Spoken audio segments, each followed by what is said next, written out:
Hello students, I hope you all are well. In this video, we are going to discuss first chapter of class 9th mathematics and the chapter name is number system. देखिए बच्चों, numbers के बारे में हम बचपन से पढ़ते हुए आए हैं, यानी हम छोटी सी क्लास में जब हमने स्टार्ट किया था स्कूल जाना, हमें तभी नंबर्स के बारे में बता दिया गया था।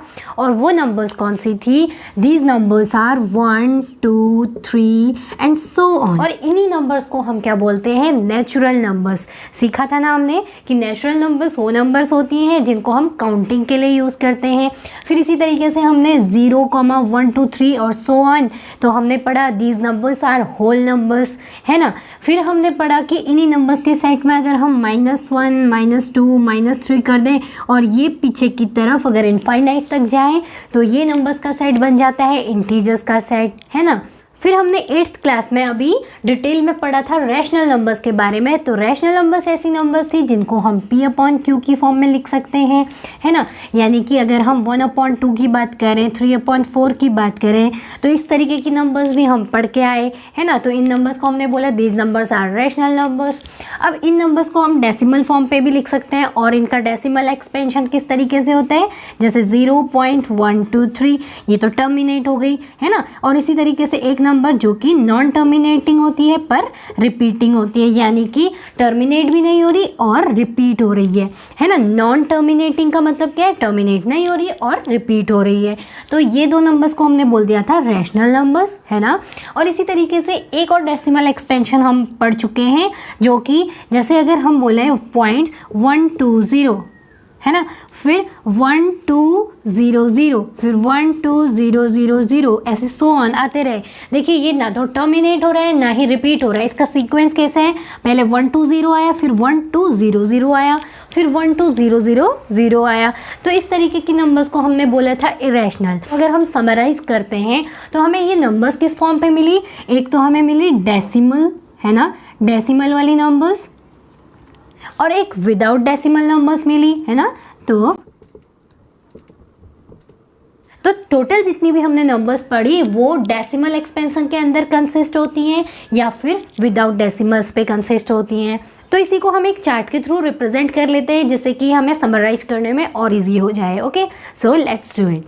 तो स्टूडेंट्स, हमने इसको समराइज कर लिया एक चार्ट के थ्रू, ठीक है। इसमें क्या क्या समराइज किया हुआ है देखिए। नंबर सिस्टम को हम किस तरीके से समझ सकते हैं? With decimal numbers and without decimal numbers, ठीक है ना। अब देखिए विथ डेसिमल में हम कौन कौन सी नंबर्स को ले लेते हैं? ऐसे डेसिमल्स जो कि टर्मिनेट हो जाते हैं, यानी कि 1.23, ठीक है। ऐसा डेसिमल जो कि टर्मिनेट हो गया यानी कि वो एंड हो गया। टर्मिनेट होने का मतलब क्या होता है? एंड हो जाना, है ना। और इसी तरीके से दूसरा एग्जाम्पल देखिए 1/2 है। अगर आप इसको डेसिमल एक्सपेंशन चेंज करेंगे इसका, तो क्या हो जाएगा बेटा? इसको हम जब डिवाइड करेंगे तो ये डेसिमल फॉर्म में कन्वर्ट होगा ना। तो 1/2 कैसे कन्वर्ट हो जाएगा? 0.5, यानी कि ये कैसा डेसिमल एक्सपेंशन है? दिस इज टर्मिनेटिंग, है ना। फिर हम आते हैं दूसरे टाइप पे जो कि है नॉन टर्मिनेटिंग रिपीटिंग। देखिए नॉन टर्मिनेटिंग का मतलब है जो एंड नहीं हो रहा। अब एंड नहीं हो रहा तो क्या हो रहा है? रिपीट हो रहा है वो। और इसी रिपीटिंग को हम बोलते हैं रिकरिंग। बहुत सारे स्टूडेंट्स को इसमें बहुत ज़्यादा कन्फ्यूजन रहता है कि रिकरिंग क्या होता है। तो रिकरिंग भी रिपीटिंग को ही बोला जाता है। ओके, तो रिपीटिंग और रिकरिंग एक ही वर्ड है। तो एक दूसरा टाइप आ गया हमारा non terminating repeating and recurring, यानी कि टर्मिनेट तो नहीं हो रहा, यानी कि डेसिमल एक्सपेंशन के बाद हमारी नंबर्स आती जा रही हैं, पर वो नंबर्स कैसी आ रही हैं? रिपीटिंग फॉर्म पे, वो बार बार रिपीट हो रही है। जैसे 1.12, फिर 12, फिर 12, यानी कि एक्सपेंशन जो रिपीट हो रहा है वो कौन सा है? 12, 12, 12, इस फॉर्म पे ये रिपीट हो रहा है। और सो ऑन इस तरीके से आते रहेगा, ये एंड नहीं होगा। सिमिलरली दूसरा एग्जाम्पल है 3.333, यानी कि ये जो 3 है ये बार बार रिपीट हो रहा है और इसी तरीके से रिपीट होते रहेगा। कहाँ तक? पता नहीं कहाँ तक ये रिपीट होते रहेगा, बस होते ही रहेगा, ठीक है। तो इसीलिए हम इसे बोलते हैं नॉन टर्मिनेटिंग रिपीटिंग। ये टर्मिनेट नहीं होगा और अपने आप को रिपीट करते रहेगा, ठीक है। तो जैसा इसका नाम है उसी के हिसाब से उसके काम भी हैं, ठीक है, आपको ये चीज़ ध्यान रखनी है। अब थर्ड टाइप आता है non terminating, non repeating, non recurring. अब देखिए नॉन टर्मिनेटिंग तो ये भी था पर यहाँ पे रिपीटिंग था, है ना।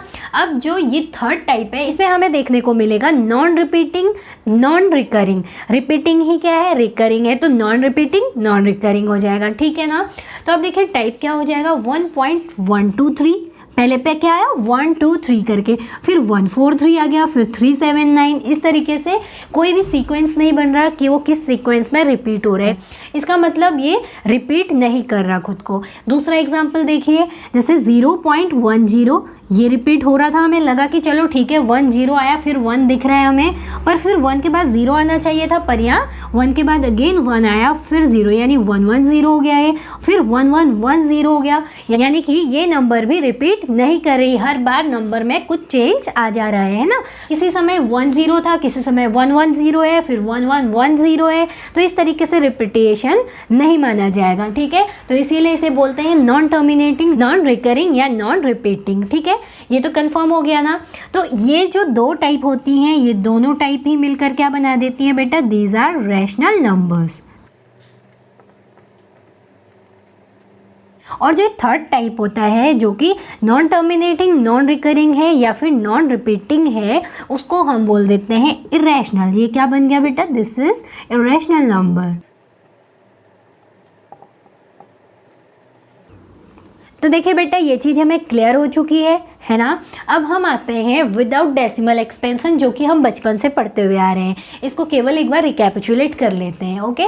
तो देखिए बेटा हमने इंटीजर्स लिखा, विदाउट डेसिमल में इंटीजर्स ही आते हैं, है ना, यानी कि पॉजिटिव नंबर, जीरो और नेगेटिव नंबर्स, ये सारी क्या हैं, विदाउट डेसिमल नंबर्स हैं, और इन्हीं को हम बोलते हैं इंटीजर्स।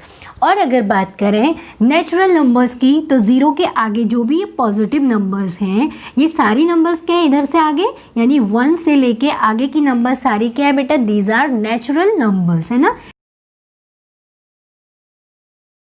1 2 3 एंड सो ऑन, कहाँ तक, इनफाइनाइट तक, ठीक है। और कभी भी आपको सो ऑन दिखाना है तो आप केवल 3 डॉट्स का यूज करेंगे। अगर आप इसी नेचुरल नंबर में जीरो को भी ले लेते हैं, ये नंबर्स क्या बन जाती है बेटा, दीज आर होल नंबर्स।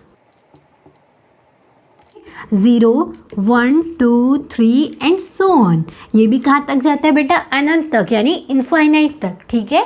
तो ये बात हो गई हमारी नेचुरल नंबर, होल नंबर्स की।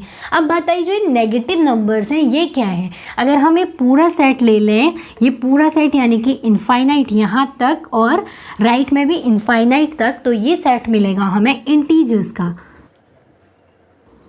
ठीक है। और इंटीजर्स हमने लिखी हुई है इधर पे, अगेन लिख देते हैं, -3 -2 -1 0 1 2 3 एंड राइट में भी सो ऑन एंड लेफ्ट में भी सो ऑन का साइन लगाएंगे। इसका मतलब इनफाइनाइट माइनस इनफाइनाइट तक और यहाँ राइट में प्लस इनफाइनाइट तक। तो इस तरीके से इसका एक्सपेंशन होगा, ओके। तो बेटा अब इसके बाद इंटीजर्स में हमें एक चीज़ और याद रखनी है कि जो ये पॉजिटिव नंबर्स होती हैं इन्हें हम बोलते हैं पॉजिटिव इंटीजर, यानी ज़ीरो के राइट की जो भी नंबर्स होती हैं ये नंबर्स क्या कहलाती हैं, दीज आर पॉजिटिव इंटीजर्स। और जीरो के लेफ्ट वाली नंबर्स को बोला जाता है नेगेटिव इंटीजर्स। जीरो भी एक इंटीजर है, पर जीरो को हम ना तो पॉजिटिव इंटीजर में काउंट करते हैं ना ही नेगेटिव इंटीजर में, okay. Zero is non positive non negative integer, okay.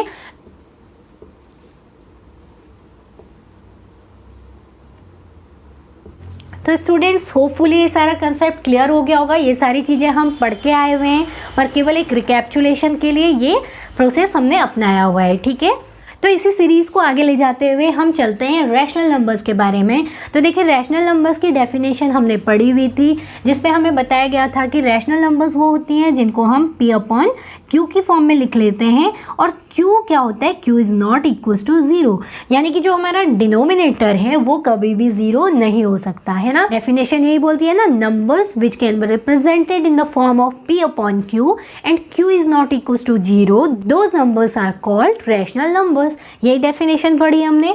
तो अब इसी डेफिनेशन में एक और चीज़ ऐड करेंगे कि जो ये P और Q होता है ना, these are coprime numbers. क्या बोला जाएगा, here P and Q are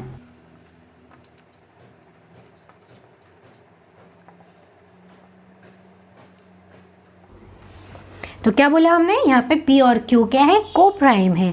अब बात आई को प्राइम क्या होते हैं, उस पर भी आएंगे हम, ठीक है। सारी डेफिनेशंस क्लियर करते हुए चलेंगे, ये इंट्रोडक्शन इसीलिए रखा गया है, ठीक है ना। ये इंट्रोडक्शन कंप्लीट होने के बाद एक्सरसाइज के क्वेश्चंस आप खुद ही सॉल्व कर पाएंगे, ठीक है। तो अब हम आगे बढ़ने से पहले एक बात देख लेते हैं, इरेशनल नंबर्स किस टाइप की नंबर्स होती हैं, ठीक है। देखिए हमने नंबर लाइन पर सारी नंबर्स को ड्रॉ करना भी सीखा हुआ था। हमने इंटीजर्स ड्रॉ किए थे, नेचुरल नंबर, होल नंबर्स, है ना, और साथ में रैशनल नंबर्स को भी हमने नंबर लाइन पर ड्रॉ करना सीखा था इन क्लास 8th, है ना। अब हम एक बार देख लेते हैं कि इरेशनल नंबर्स कैसी नंबर होती हैं, और इसी चैप्टर में आप इन इरेशनल नंबर्स को भी नंबर लाइन पर ड्रॉ करना सीखेंगे, ठीक है। तो अब देखिए जब हमने नंबर लाइन पर सारी नंबर्स ड्रॉ कर ली तो कुछ नंबर्स ऐसी थी जो बच गई, यानी कि अगर हम बात करें √2, √3, तो क्या हमने इनको अभी तक ड्रॉ किया था, नहीं किया था, है ना। तो इरेशनल नंबर की अगर डेफिनेशन की बात की जाए तो irrational numbers are those numbers which can not be represented in the form of P/Q, यानी कि ऐसी सारी नंबर्स जिनको हम P/Q की फॉर्म में नहीं लिख सकते, those numbers are irrational numbers, okay. और अगर दूसरी डेफिनेशन देखी जाए तो हम ये बोल सकते हैं कि ऐसे नंबर्स जिनका परफेक्ट स्क्वायर नहीं होता है। देखिए अगर आप √2 की बात करें तो इसका परफेक्ट स्क्वायर नहीं मिलता, अगर √3 को देखो तो इसका परफेक्ट स्क्वायर नहीं है। अगर सिमिलरली अगर आप बोलो √4 भी रैशनल है तो ये गलत बात है, क्यों, क्योंकि √4 का परफेक्ट स्क्वायर होता है, और ये कितना होता है, 2 होता है। √4 का परफेक्ट स्क्वायर हमें मिल गया 2, और इस 2 को हम P/Q की फॉर्म में लिख सकते हैं। तो इसका मतलब 2/1 अगर लिख दिया तो ये तो बन गई रैशनल नंबर, इसीलिए हम √4 को इरेशनल नंबर नहीं बोलते, ओके। तो कंफर्म हुई ना रैशनल नंबर की डेफिनेशन। हमने 2 टाइप से आपको इसको डिफाइन किया। फर्स्ट इज अगर हम किसी नंबर को P/Q की फॉर्म में नहीं लिख सकते तो those numbers are irrational number, और दूसरी बात हमने बताई ऐसी नंबर्स जिनका परफेक्ट स्क्वायर नहीं होता है वो नंबर्स भी क्या होती है, इरेशनल नंबर। तो आप जो डेफिनेशन आपको सुटेबल लगे आप उसके अकॉर्डिंग अपने माइंड पे सेट कर लीजिए कि रैशनल नंबर क्या होती हैं, इरेशनल नंबर्स क्या हैं, और integers, natural number and whole numbers क्या हैं, ठीक है। अब हम आते हैं कि को प्राइम नंबर क्या होती हैं, प्राइम नंबर्स क्या होती हैं, कंपोजिट नंबर क्या होती हैं। So let's move on to that part. तो देखिए बेटा अब हम शुरू करेंगे प्राइम नंबर्स के बारे में पढ़ना, ओके। तो अगर मैं बोलूँ कि 2, 3, है ना, 5, 7, 11, है ना, 13, और इसी तरीके से और भी सारी नंबर्स। तो अगर मैंने बोला कि ये नंबर्स प्राइम नंबर है, मैंने कुछ एग्जांपल लिखे आपके लिए, सारी प्राइम नंबर्स नहीं है पर हमने कुछ प्राइम नंबर्स लिख ली।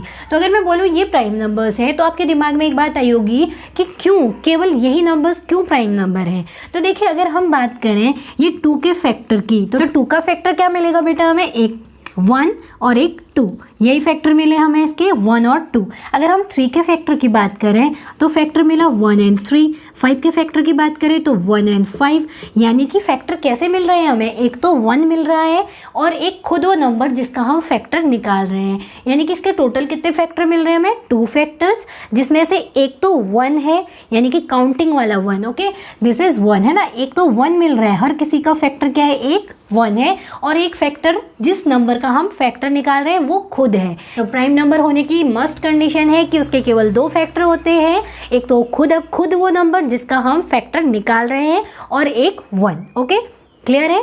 सो अब हम आएंगे को प्राइम नंबर्स पे। को प्राइम नंबर्स क्या होती हैं। अब को प्राइम की बात करी जाए तो को प्राइम नंबर्स ऐसी नंबर्स होती हैं जिनमें केवल एक कॉमन फैक्टर हो। तो देखिए अगर मैं बोलूँ कि 2 and 3 are coprime numbers, तो क्या ये बात सही है। देखिए अगर मैं 2 के फैक्टर की बात करूँ तो 2 के फैक्टर 1 एंड 2, एंड अगर 3 के फैक्टर की बात करी जाए तो 1 एंड 3, है ना। और इन दोनों के अगर कॉमन फैक्टर की बात करें तो इन दोनों का कॉमन फैक्टर क्या है, दिस इज 1, है ना। कॉमन फैक्टर क्या मिला हमें, 1। तो यही डेफिनेशन है को प्राइम की, ऐसी 2 नंबर्स जिनके कॉमन फैक्टर केवल 1 होता है, ठीक है। तो हम बोल सकते हैं कि 2 and 3 are coprime numbers because 1 is only common factor, कि 2 और 3 को प्राइम नंबर है क्योंकि 1 क्या है, केवल एक कॉमन फैक्टर है, ओके। अब थर्ड टाइप की नंबर हम पढ़ने जा रहे हैं, दैट इज कंपोजिट नंबर।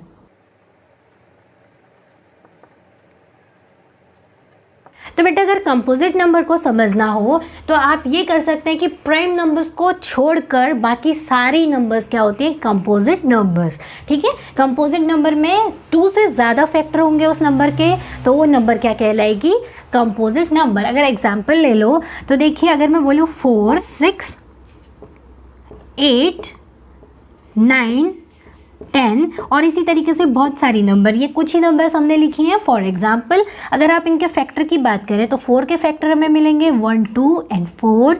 6 के फैक्टर्स की बात करें तो 1, 2, 3 एंड 6, है ना। और इसी तरीके से 8 के फैक्टर की बात करें तो 1, 2, 4 एंड 8, यानी कि इनके जो फैक्टर्स की नंबर है वो 2 से ज़्यादा है। 4 के जो फैक्टर थे वो 3 फैक्टर हैं, 6 के 4 फैक्टर हैं, 8 के भी 4 फैक्टर हैं। इसका मतलब नंबर ऑफ फैक्टर्स क्या हैं, 2 से ज़्यादा हैं। It means this is composite number.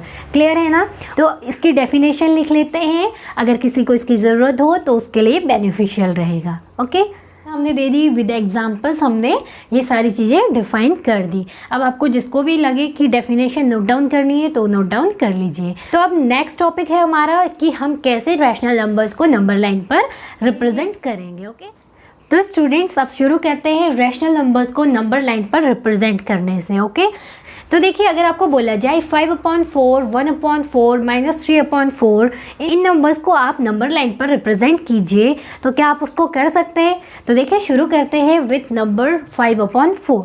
ठीक है, अगर मैं बोल दूँ 5/4 को हमने नंबर लाइन पर रिप्रेजेंट करना है, तो देखिए सबसे पहले तो हमें ये आइडिया होना चाहिए कि ये 5/4 कहाँ पर लाई करेगा। ये नंबर तो पॉजिटिव है, इट मीन्स 0 के तो राइट में आएगी, ये तो कंफर्म है, पर अब कहाँ पर आएगी, तो इसके लिए आप सीधा 4 से डिवाइड कर देंगे 5 को। ठीक है, तो एक गया 4 1 जा 4 और 1 बच गया रिमाइंडर, है ना। तो ये जो 5/4 था ये कन्वर्ट हो गया 1 होल 1/4 पे, है ना। तो अब इससे हमें क्या पता लगा कि हम 1 होल 1/4 को 1 + 1/4 भी तो लिख सकते हैं ना।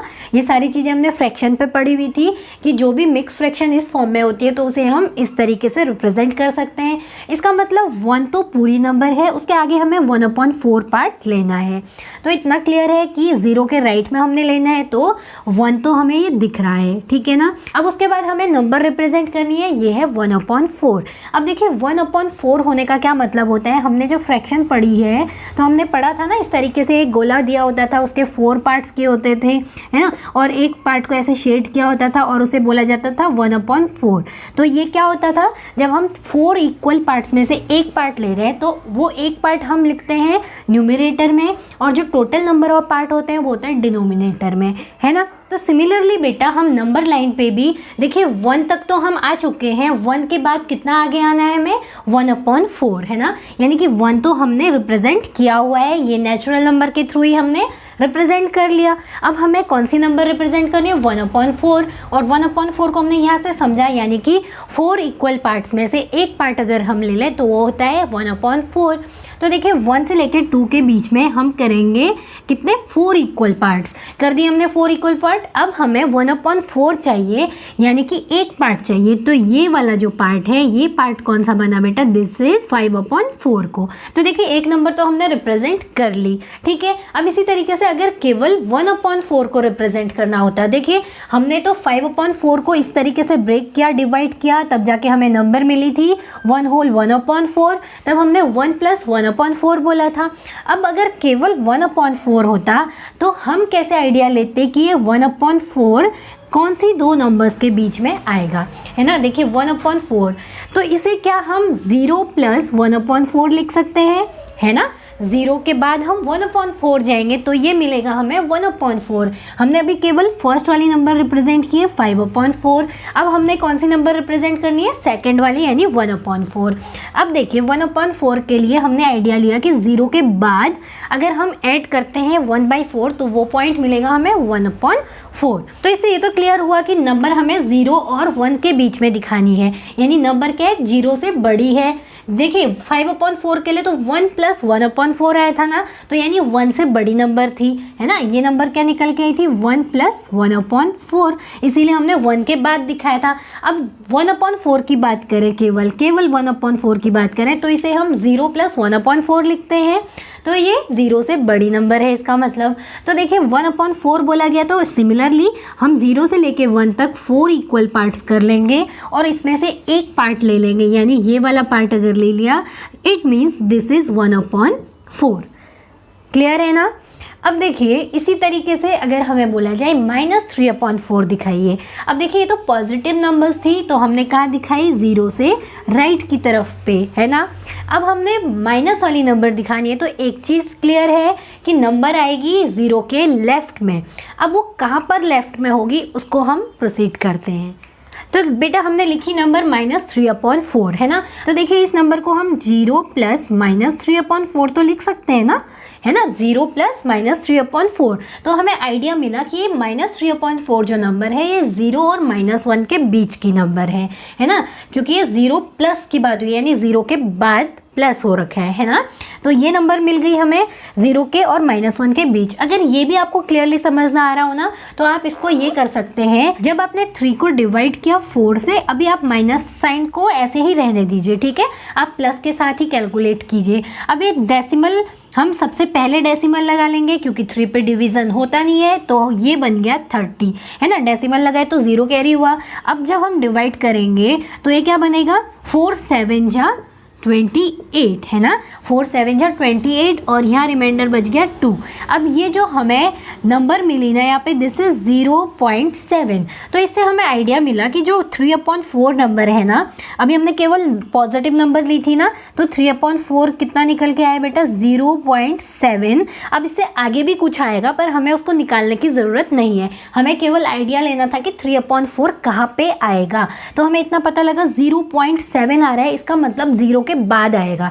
अब देखिए माइनस था ना, -3/4 था, इसका मतलब -0.7, इसका मतलब 0 के लेफ्ट में, यानी 0 और -1 के बीच में ही नंबर आएगी। आप इससे भी कर सकते हैं, क्योंकि हमें केवल आइडिया लेना है कि 3/4 जो नंबर है वो कहाँ पर लाई करेगी नंबर लाइन में, है ना। अब बारी आई शो करने की। तो देखिए -3/4 है, इसका मतलब जो नीचे नंबर है ना, ये जो डिनोमिनेटर वाली नंबर होती है, हमें पार्ट्स उतने ही करने हैं, यानी कि अगर 0 से -1 के पार्ट करने हैं तो हमें 4 पार्ट्स ही करने हैं, यानी कि जो भी नंबर हमारे डिनोमिनेटर में है हमें उतने पार्ट्स करने हैं। तो हमने कर लिए। अब देखिए ये 0 नंबर थी ना, इसके बाद अगर हमने 4 पार्ट्स किए हैं तो ये क्या आएगा बेटा, this is -1/4, this is -2/4, this is -3/4 and this is -4/4। और ये अगर कटेगा तो ये -1 आएगा ना, और ये पहले से -1 लिखा हुआ है इसीलिए, ठीक है ना।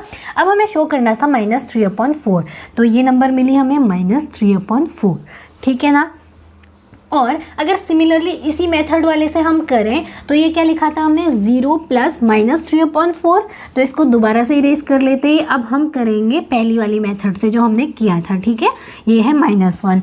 अब हमने क्या किया था, 0 + -3/4। हमने बोला था 0 तो हम पूरा ले लेंगे, जैसे हमने 1 यहाँ पे पूरा ले लिया था, उसके बाद हमने 1/4 पार्ट लिया था ना, है ना। अब सिमिलरली हम -3/4 के लिए 0 से लेके -1 तक 4 इक्वल पार्ट्स कर लेंगे। तो हमने पहले से किए हुए हैं 4 इक्वल पार्ट। अब हमने लेना है -3/4, यानी कि एक पार्ट ये है -1/4, -2/4 एंड दिस इज -3/4, यानी ये जो पॉइंट था दिस इज -3/4। क्लियर है ना बेटा। देखिए आप इस मेथड से भी कर सकते हैं, इससे भी कर सकते हैं, ये कोई मेथड नहीं है एक्चुअली, ये आपको केवल आइडिया देने के लिए है कि 3/4 जो है वो कहाँ पर लाई करेगा, ठीक है। क्लियर हो गया।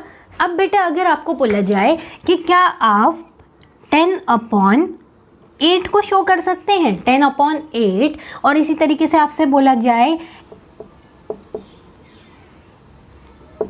इन नंबर्स को आप शो कर सकते हैं, तो देखिए 10/8, 15/12, क्या आप इनको रिप्रेजेंट कर सकते हैं? यस। देखिए ये अपनी लोवेस्ट फॉर्म पे नहीं है, अगर आप काटेंगे तो क्या मिलेगा बेटा, दिस इज 2 4 जा 8, 2 5 जा 10, ये मिला 5/4, और 5/4 को हम रिप्रेजेंट कर चुके हैं।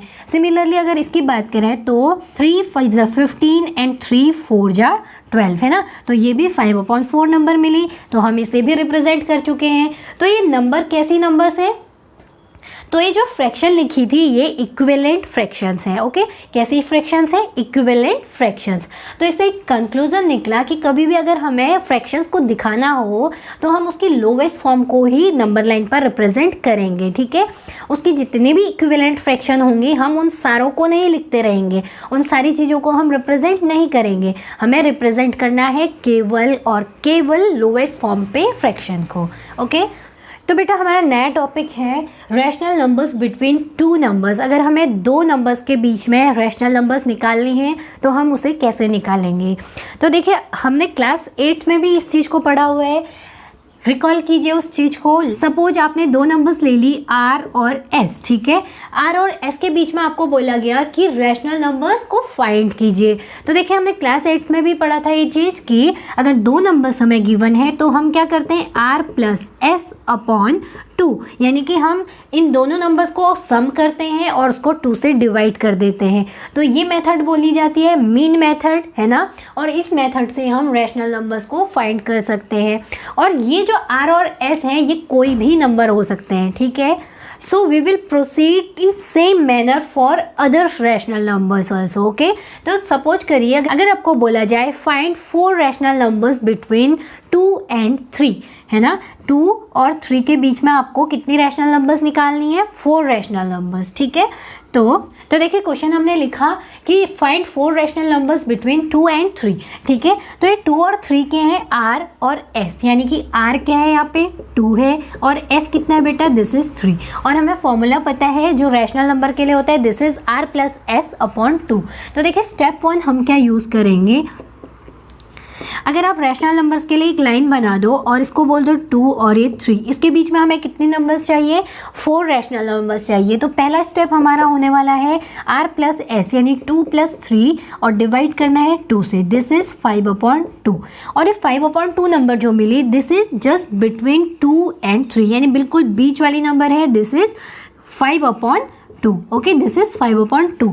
अब एक नंबर तो हमें मिल गई 2 और 3 के बीच में, हमें चाहिए 4 नंबर्स। तो यही सेम प्रोसेस हम रिपीट करेंगे 2 और 5/2 के लिए। अब यहाँ पे r ये बन जाएगा और s बन जाएगा 5/2।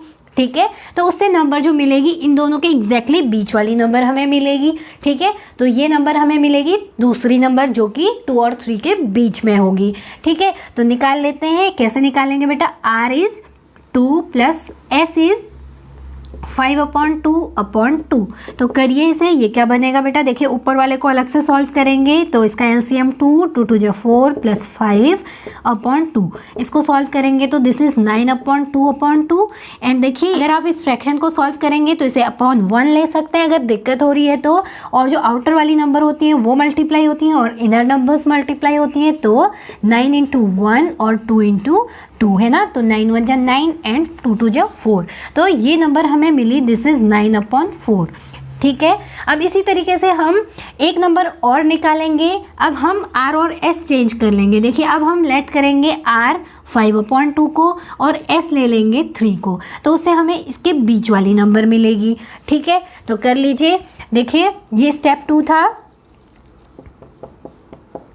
अब स्टेप 3। तो देखिए बेटा क्या बोला हमने, r is 5/2 plus s is 3 and upon 2 करेंगे तो इसको सॉल्व करेंगे। LCM is 2 and this is 5 plus 3 2 जा 6/2। तो नंबर कितनी मिली, 5 प्लस 6 इज 11/2/2, दिस इज 11/4। तो नंबर क्या मिली बेटा हमें, 11/4।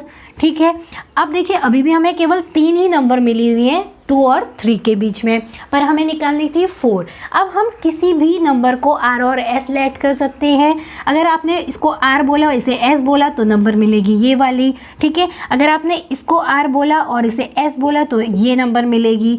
समझ गए ना, मेथड आप समझ गए। तो इस तरीके से हम सारी रैशनल नंबर्स को निकाल सकते हैं। पर आपने देखा होगा कि ये प्रोसेस बहुत लेंथी है। इस प्रोसेस को अगर हम करते रहेंगे तो हमारा बहुत टाइम वेस्ट हो जाएगा। So there is another method जिसमें कि हम वन स्टेप में सारे रैशनल नंबर्स को फाइंड कर सकते हैं जितनी भी हमें रिक्वायर्ड हो। अगर आपको बोले 4 तो आप 4 निकाल सकते हैं, 10 बोलो तो 10 निकाल सकते हैं इन वन स्टेप, ठीक है ना। आपको केवल एक स्टेप यूज़ करना होगा, यहाँ की तरह आपको हर बार कैलकुलेशन करने की ज़रूरत नहीं पड़ेगी। So moving on to that rule. अब बेटा हम आए अपनी मेथड 2 पर। इसके लिए एक मस्ट कंडीशन है कि डिनोमिनेटर जो है नंबर का वो सेम होना चाहिए। जैसे हमें पहला क्वेश्चन ले लेते हैं, find rational numbers between 2 and 3, 4 rational numbers है ना। तो अब 2 और 3 के बीच में हमें 4 रैशनल नंबर्स चाहिए। तो देखिए इस 2 और 3 को हम 2/1 और 3/1 लिख सकते हैं, है ना। यानी कि हमने न्यूमरेटर अपॉन डिनोमिनेटर ऐसी एक नंबर ले ली, ये है हमारी रैशनल नंबर। अब इसके बीच में हमें 4 रैशनल नंबर्स चाहिए, है ना। तो क्या करते हैं, हमारा रूल है, हाँ, अगर हमें 4 रैशनल नंबर चाहिए it means n equal to कितना हो गया 4, ठीक है। तो हम जिस नंबर के बीच में रैशनल नंबर्स निकालनी है उसके न्यूमरेटर और डिनोमिनेटर को n+1 से मल्टीप्लाई कर देते हैं, ठीक है। तो n+1 कितना हो जाएगा इस केस में, दिस इज़ 5। तो न्यूमरेटर को भी हम n+1 से मल्टीप्लाई करेंगे और डिनोमिनेटर को भी n+1 से, ओके। तो इससे क्या होगा कि हमें जितनी रिक्वायर्ड रैशनल नंबर्स चाहिए एग्जैक्टली उतनी ही नंबर्स हमें मिलेंगी, ओके। तो आपको एक चीज़ याद रखनी है कि डिनोमिनेटर क्या होना चाहिए, डिनोमिनेटर इक्वल होना चाहिए दोनों नंबर्स का, ठीक है।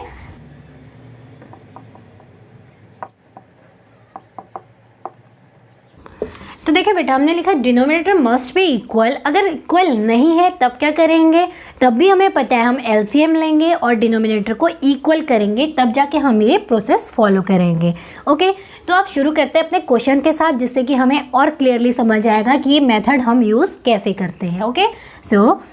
तो देखिए क्वेश्चन तो हमने लिखा find 4 rational numbers between 2 and 3, और सेम यही क्वेश्चन हमने मेथड 1 पे भी यूज़ किया था जहाँ पे कि काफ़ी लेंदी प्रोसेस हो रही थी, तो हमने केवल 3 ही नंबर निकाली थी वहाँ पे, है ना। तो अब देखते हैं हम 2 और 3 के बीच में सेकेंड मेथड से रैशनल नंबर्स को, ओके। तो देखिए 2 को हम लिख सकते हैं 2/1 और 3 को लिख सकते हैं हम 3/1, है ना। अब हमने रूल क्या बताया था आपको कि n इक्वल्स टू कितना इधर पे 4, यानी कि हमें 4 रैशनल नंबर्स निकालनी है। हमें जितनी भी रैशनल नंबर्स निकालनी है दैट इज़ n, ठीक है। हो सकता था कि 6 रैशनल नंबर तो n हो जाता 6, ओके। तो अब हम क्या करेंगे, n+1 निकाल लेंगे। दिस इज़ 4 + 1 इक्वल्स टू 5, यानी n+1 कितना निकला बेटा, दिस इज़ 5। और ये n+1 क्यों निकाल रहे हैं हम, क्योंकि हमें न्यूमरेटर और डिनोमिनेटर को 5 से मल्टीप्लाई करना है, ओके। 5/5 यानी कि ऊपर भी 5 से मल्टीप्लाई और नीचे भी, ठीक है।